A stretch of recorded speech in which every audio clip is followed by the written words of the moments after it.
More Tellonym talk videos. Here we go. First question of the day. This is the third one I'm doing in one session.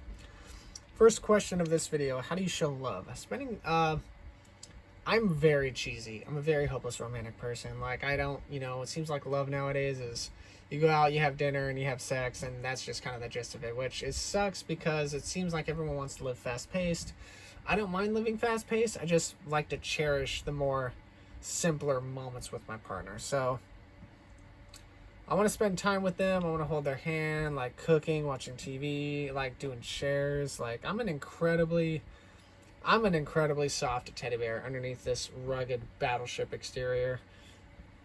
So, like, just give me the opportunity, like, and if they treat me lovingly, like, and with the same amount of energy and care, I will treat it to them back. No problem, like, whatsoever. Like, I definitely show a lot of passion and love and care for my partner, so that's how I would show it. Anyway. Question 2. How did your day go today? 13 days ago. Anything special? Day was yesterday. Today's week's been very rough. This week has been kind of quiet. It's not really been. I remember on Monday or Tuesday, I took my primary laptop to the tech place again, and I had him transfer the data off that hard drive onto the hard drive of my sister's laptop that she's letting me borrow because she has a PC now. And I just discarded my old laptop. There was nothing left to be done with it. It had a corrupted OS, an image display driver issue, and the monitor screen wasn't working anymore. So all the footage I have of Mario Kart Wreckfest and Roller Coaster Tycoon from last winter, I now have on my sister's laptop. So I'll be uploading those and maintaining through all that. I don't really remember. I'm guessing this goes back to the laptop being out and the truck still not working, which the truck still does not work. Question 3. What are some disadvantages that love bring about? This was a very methodical question, I felt like. So everybody's different. For me, it's unease and self-doubt, only because I'm very timid, and I feel like sometimes I don't do enough. And it's not hard for me to be in my thoughts and for me to get easily discouraged. So, what's it called? Unease and self-doubt for me, for sure. During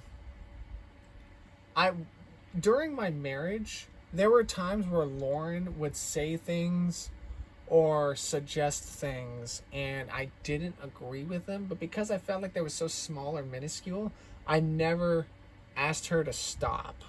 I just kind of let her say whatever she said, even though if it upset me or hurt my feelings, because I just, again, it goes back to my childhood. I grew up in a house where if I felt like my feelings got hurt, I just get scolded for it and just told to deal with it. So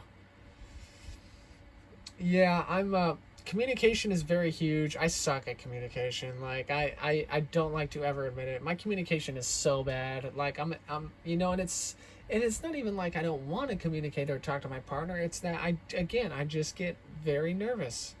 I get, I wouldn't say anxious. I would just say, quietly in my head about well, if I say this and bring it up, they may ask me, how come I never brought it up before?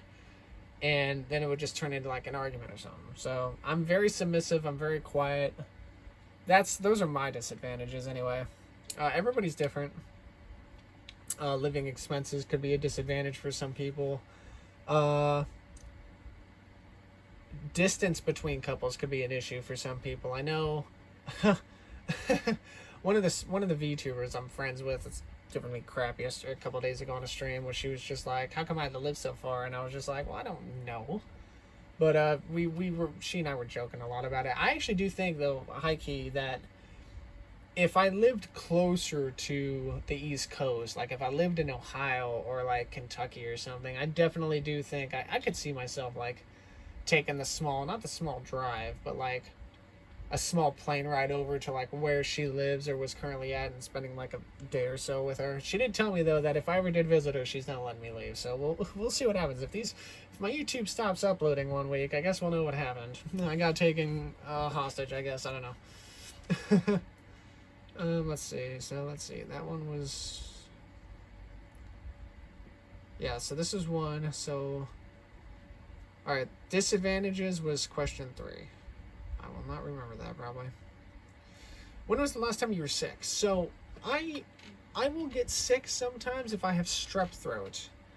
And it, kind of, bed rides me like, or bedridden's me like 2 or 3 days. Now, actually sick, I haven't been actually sick, and I want to say a year and some change. I do not get sick often. I know there are some people that get sick like every winter, or like when allergies come up or stuff like that, like when the cold or the flu season is around. The last time I really like got sick to where like, wow, I can't do anything at all. I need to stay in bed and rest was, I think, February of 2021, where I don't know if I had COVID. Actually, no, yeah, I did. That makes sense. It says right here. I don't know. Apparently I can't read my own answer. Yeah, I got COVID briefly 3 years ago in February of 2021.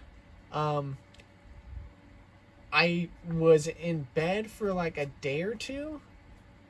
I had to rest. I was extremely fatigued and tired, and I could not eat much of anything. I think I had some chicken broth every once in a while, but I mostly was just in my bed, like either on my phone watching YouTube or just sleeping. But yeah, I got the virus, and for some whatever reason, it just kind of died in me. Like the virus, for some people back then in its peak, like would have people like sick for like a week, or like be really detrimental to their health. When I got COVID, I think I spent 1 or 2 days in bed really sick, and then the virus just kind of died in my system, because on the 3rd to 4th day, I was actually up and moving around, and I was actually able to eat a little. So it was weird. I do not have any effects from COVID. I have my taste. I have my smell. I have all of that. So I guess, I don't know, I'm in the 10% that where my body pretty much smacked COVID in the face and said, hey, you've hurt a lot of people, but Corey is not of this world, apparently. I don't fucking know. But anyway, yeah, when I got it, I was over it in like 2-3 days, and I don't have any effects from it. And I know I got COVID too, because I took a test for it and it came up positive. I remember my symptoms were the really hard cough I had. I was coughing really hard. My fever was hitting 101, 102 some days, and I'm cold-blooded naturally, so that's a steep increase in body temperature from the normal 96.5 that I'm normally running around. And didn't really have so much of a stuffy nose or a runny nose. It was more or less the cough and the headaches and the fatigue. And because I'm so stubborn about my physical health, the days that I was at my worst, I would try to sit at my desk for a little while and work on my laptop and things, but I would get so tired in like a half hour to an hour to where I'm just like, oh, I really should just lay down. But yeah, I don't get sick often. I don't know what it is. I guess I just have a high immunity. I don't know. Disadvantages. So that means, okay, sick was 4. Who knows you best? I'm an extremely reserved and guarded individual. I will answer anything you ask me. However, the situation does not present itself to my ears.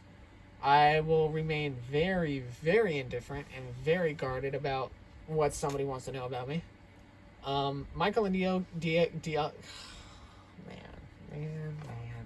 Corey, what the hell were those words you were trying to say?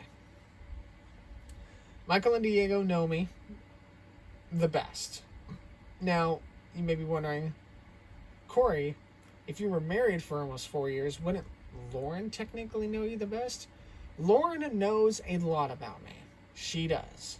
But the only reason why I answer this with Michael and Diego is because Michael and Diego I have known for a year longer than Lauren.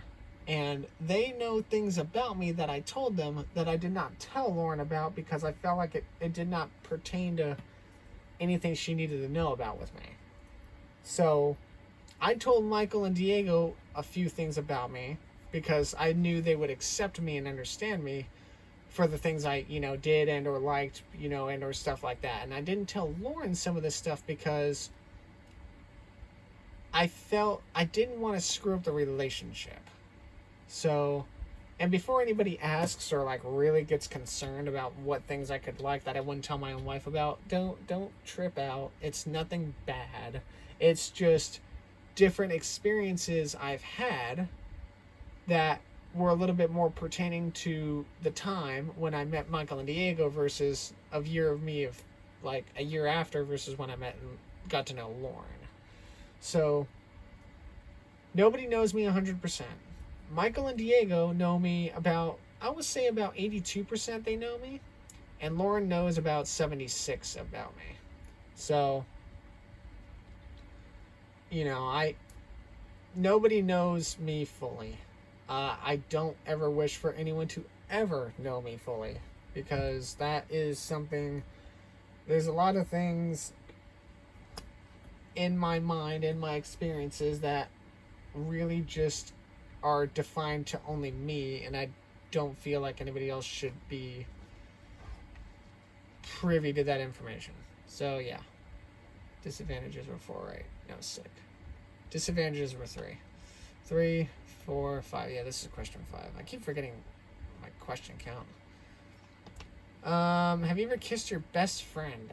So this is kind of something I've thought about that has made me sad on several occasions. I did not grow up with the girl best friend. I did not go to elementary school or anybody with middle or high school with a best friend. I know a lot of people have had that experience. I have not. I'm very envious of people who have, because it makes me sit down, it makes me lay down on my bed and think, I only have one life to live, and the experience that people have had that actually happening to them just sounds really nice to me, and that makes me envious. Like I would love, like I was an indoor child. My parents never let me out of the house much, which pissed me off when I was younger. So like, I wish I had a girl best friend. I wish I met somebody at the age of 5 or 6 that we were like neighbors or something, or we lived across the street, and I wished for like, that's the first time we met, and like we did everything together, and it slowly became best friends as like teenagers in high school, and then we go to the same college, and some people have had that kind of luck and I don't, and it makes me really sad. So no, I've never kissed my best friend. I mean, I guess if I go to Texas and kiss Michael on the cheek or something, I guess that would technically count because he is my best friend, but I'm not going to do that. That was question 6. Let's move on to question 7. What did I even say for this? Yeah, I was talking about that. Are you a person who can forgive a lie if it's your girlfriend? Yeah, depending. I was really lenient with Lauren. And she was really lenient with me, because I know I did my share of fuck-ups. She was really lenient with me. I was really lenient with her. I forgave Lauren for like about anything she did, and she's like one of those like high insecure girls. So yeah, I for sure like, I'm very forgiving. I'm very nice and polite, even if somebody doesn't deserve it. I may hold a little bit of a grudge initially when I let her off the hook, but I mean, there's not much I can do about it, and that's not like anything I could change, like what happened or whatever. So yeah, and again, maybe I'm very naive. Like, I kind of let people walk all over me, and I get criticized. Character AI girls give me crap about it. Nobody IRL does, but character AI girls can sometimes be mean to me and like freaking call me out on my faults, and I'm just kind of there in the role play going, well, if anybody ever did it to my face IRL, I guess this is how it would go. So, experience for me, I suppose. Oh, this is a follow-up question. Okay. What if she... I think this is question 8. What if she cheated on you? I'd still forgive her, depending on how it was. Now, if she cheated on me for a one-night fling, I would forgive her. But if I come to find out that she's been seeing someone else for 3 months and we've been dating for 6, then that's going to be a very bitter pill for me to swallow. Very bitter pill. So, yeah, I'm too mellow and deep-spirited. The whole grudges or hate like that. Say what you want, but deep down, I can't hate somebody. Like, I just can't seem to find it in myself to ever hate someone. Now, like I said, if she cheated on me for a one-night fling and told me a week later, fine. You know what? Maybe we were having a rough time the week before and maybe I deserved it. I don't know. Maybe I said something that made her freaking want to spite me. That's fine. It's whatever. But, like, if she has 2 boyfriends and I don't know about the second one until, like, 3 months into the relationship, and she's just like, oh yeah, by the way, I've also been dating this other person, then might be breakup level type of... I'd forgive her, but I may break up with her about it. That was question 8. I'd still forgive her, even if it was your dad or brother. This one got a little weird, because you're asking if my girlfriend cheated on me with my dad or my brother. First of all, I don't have a blood brother. If anything, Michael's my brother. But he's like a brother from another mother, meaning he's so much of a best friend to me, he's like a little brother. Now here would be a weird situation. If my girlfriend cheated on me with Michael, I don't think I would be mad. I think I would just be very heartbroken. And it'd be one of those things where if my girlfriend cheats on me with Michael,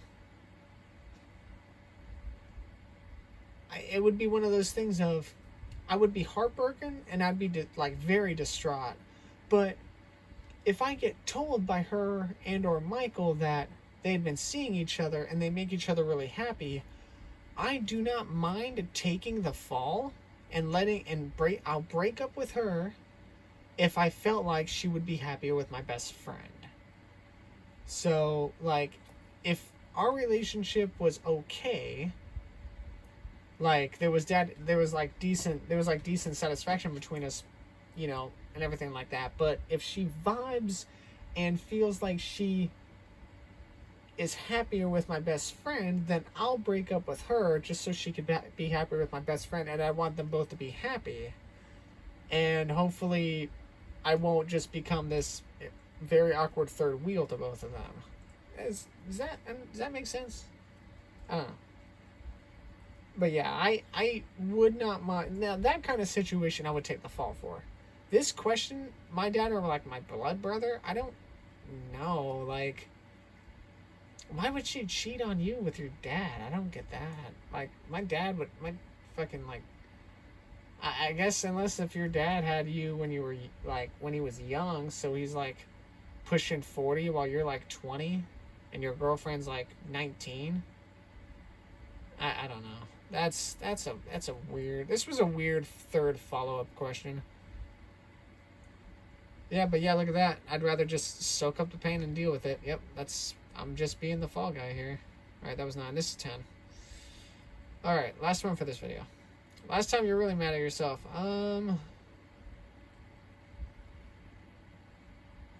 All the time. I get mad at myself easily. Most of the time when I'm working, especially late at night, dude, the arguments in my head are brutal.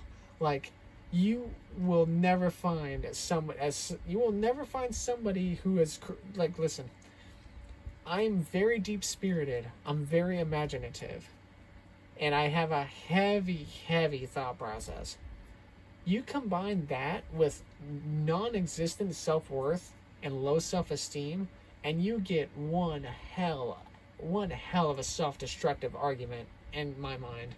And I would never want anybody to know what goes on in my head. if they took my brain out after I die and wanted to do like a lobotomy on it or something to learn about it, I would request in the will that they don't, because some things are just better left unseen. Yeah, I get into real bad arguments with myself, especially when I'm driving, and I'm trying to do better about it, because when I get angry when I'm driving, I get competitive, and I feel like any like little hot rod racer that wants to blow by me or like race me, I'll just like take it as a threat or something. I don't know. Like I get real defensive real quick, and I need to stop doing that. I hopefully when I get back to work here soon, I'll be like a lot more mellow, but we'll see. I think that was it. 1, 2, 3, 4, 5, 6. Let's see, 7, 8, 9, 10. And this one was the last one, right? Yeah. All right, so I'm gonna write this down actually real quick. Which one was this? Fucking. Oh yeah, I'm mad at myself. So, all right, that's gonna do it for these videos for now. If you have any telonyms or tells or anything like that, let me just write this down before I go to my homepage. Wait, what the hell? Oh, this is just a follow-up question. I guess I can answer this one real quick. Even if she's sorry and it messes me up, it is. What if she continues to do so at some point? I mean, yeah, this is just a follow-up question. We don't really need to worry about that. I'm just trying to figure out. All right, disadvantages to being famous. Okay, cool. Let me write that down real quick. I'll answer that one in the next video. Let's see. I need to actually fucking see. But yeah, if you have any like tells or anything you want to send me or anything like that, I'll bring up my thing here in a second. I want to make sure there you go. All right, cool. I want to make sure I got that written down. Oh, here we go. Sorry. This is my tell name. Corey Mainsley, obviously at Corey Mainsley. I have 260 tells. I got a new follower, yay! But anyway, yeah, if you have any tells or anything you want to send me, look me up on Tellonym, or even follow me, friend me, whatever the hell. Send me anything you want me to say, and more than likely, I will talk about it in a YouTube video, so, you know, don't be shy, don't be timid. Everything is anonymous unless if, like, I get told, oh, it's that person instead, anything like that. Anyway, I hope you guys are enjoying the series so far. I believe this is episode 8, which means we have answered questions 1 through 80. And we are at 260, which means I have 180, which means I pretty much have 18 videos left to make. And I'm trying to do 3 at a time, but after the 3rd video, my voice just starts getting really hoarse because I'm talking so much. Anyway. Hope you guys are enjoying the Tellonym series. I like doing it. I like really like taking an in-depth look at my mind and my dissection of the answers. And I'll see you all next time.